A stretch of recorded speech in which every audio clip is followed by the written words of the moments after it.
It begins with a knife, a small one meant for a child. For more than 2,000 years, in imperial China, boys were castrated to serve inside the emperor's palace. Most were sold by families too poor to feed them. A castrated son could earn a place in the palace, a wage, and a way to send money home. So desperate fathers made the trade. The operation was brutal and often fatal. Everything was removed in a single cut, usually by a knife man working just outside the palace walls for a small fee. It was done in spring, so the wound had its best chance to heal before the summer heat. Many boys died. The ones who lived became eunuchs, men who had given up their bodies, their bloodline, and their place in the world for one thing: closeness to power. Here is the promise they were sold. A poor, castrated boy could rise to stand beside the most powerful man on earth, the Emperor of China. A handful of them did exactly that. They forged the emperor's commands. They put rulers on the throne and pulled them off. Slaves who became the most feared men in the empire. But that is not the story most of them got.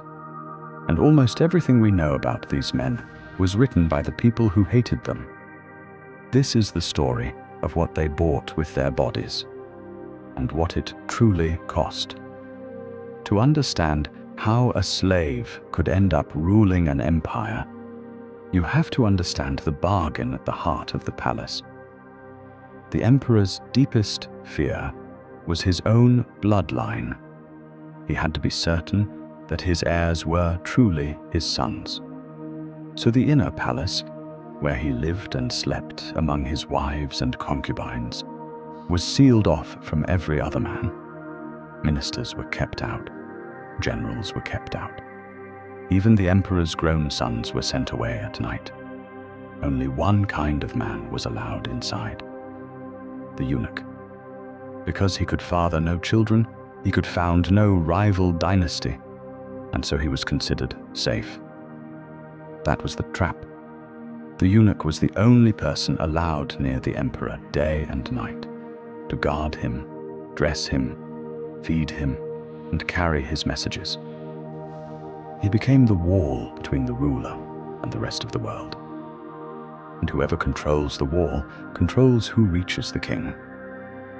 A few eunuchs understood this and used it to seize the empire itself. The first time it happened, it destroyed the dynasty that created imperial China. In the year 210 BC, the first emperor of China died suddenly while traveling far from his capital. He had conquered 6 rival kingdoms and built the first unified Chinese empire.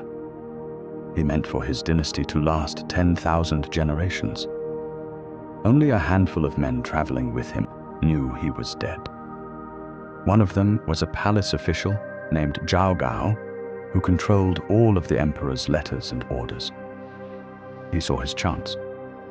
The dead emperor had left a letter naming his honest, capable eldest son as the next ruler.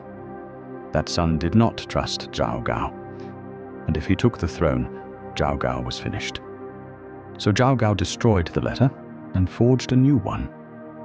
The fake named the emperor's weak younger son, Zhao Gao's own student, as the new ruler, and it ordered the rightful heir to kill himself. The heir obeyed the forged order and took his own life. A servant had just chosen the master of China. What followed showed how complete Zhao Gao's grip had become. He ran the new boy emperor like a puppet. He destroyed the chief minister who had helped him. And to find out who in the court would dare defy him, he staged one of the most famous moments in Chinese history.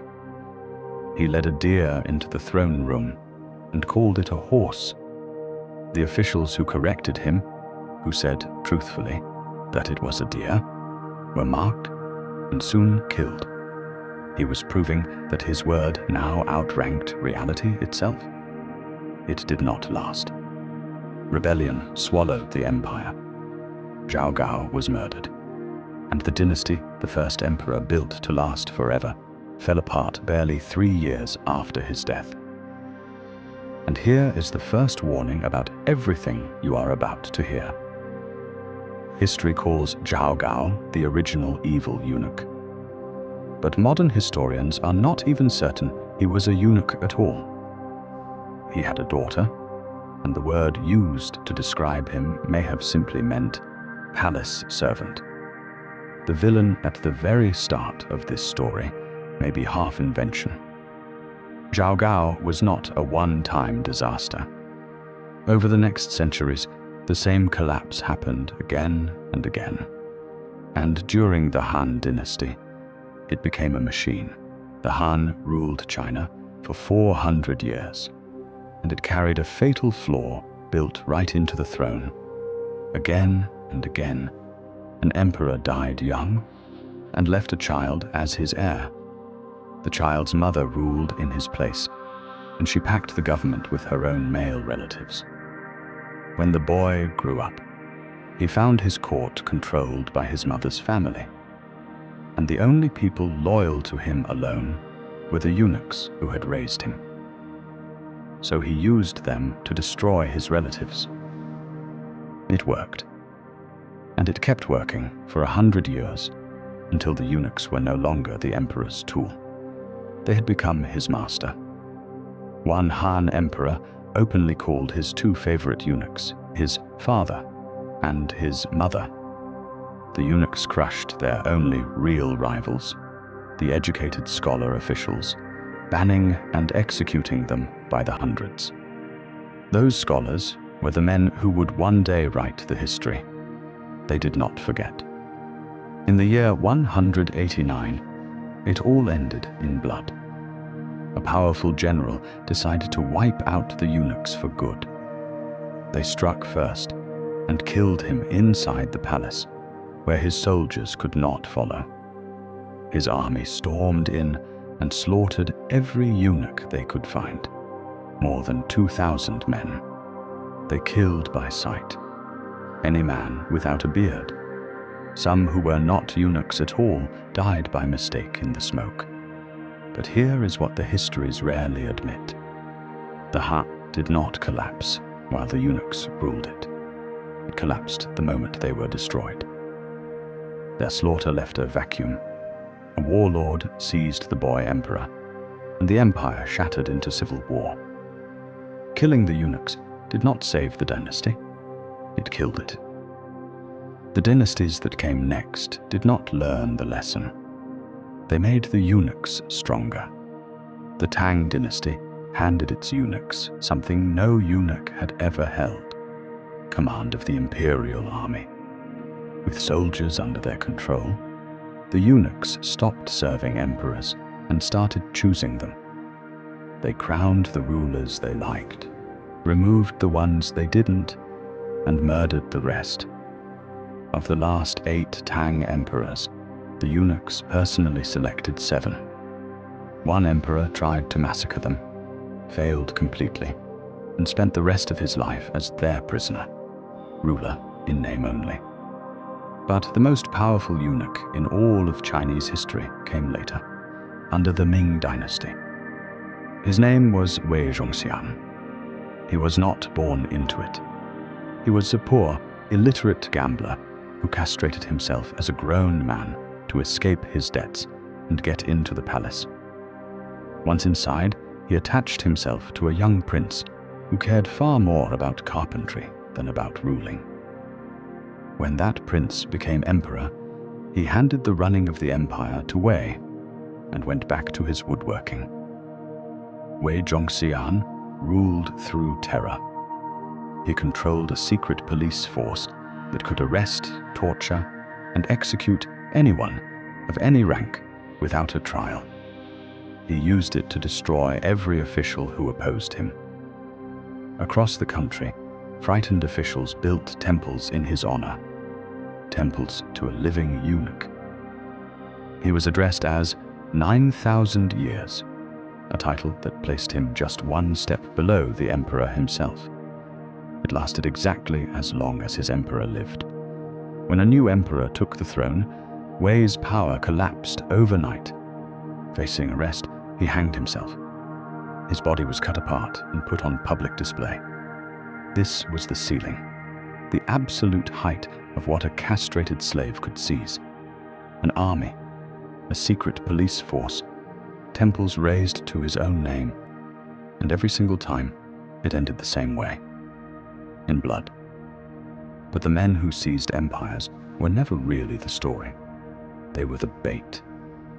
For every Wei Zhongxian, there were tens of thousands of eunuchs who gave up everything and received almost nothing. By the time of China's last dynasty, the Qing, the rulers had finally learned and deliberately stripped the eunuchs of power. Most of them lived and died as servants, emptying chamber pots, carrying sedan chairs, kneeling in cold corridors, despised by the world outside the palace walls. And the body kept the bill. A eunuch's voice never broke. He aged early. He could have no children, no family line, and no honored place among his ancestors. By custom, he could not even be buried beside his own parents. So they held on to one thing. The part of themselves that had been cut away was preserved, sealed in a small jar, and kept close for an entire lifetime. The reason was quietly devastating. They believed that if they were buried whole, they might be reborn whole, as complete men, in the next life. And there is one last cost, the quietest of all. These men never got to tell their own story. Almost every word ever written about them came from the scholar officials who hated them and lost the fight for the emperor's ear.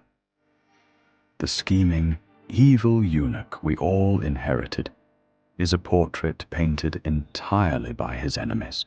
The very last of these men was named Sun Yaoting. His father, a poor pancake seller, castrated him as a boy to save the family from ruin. And then something unthinkable happened.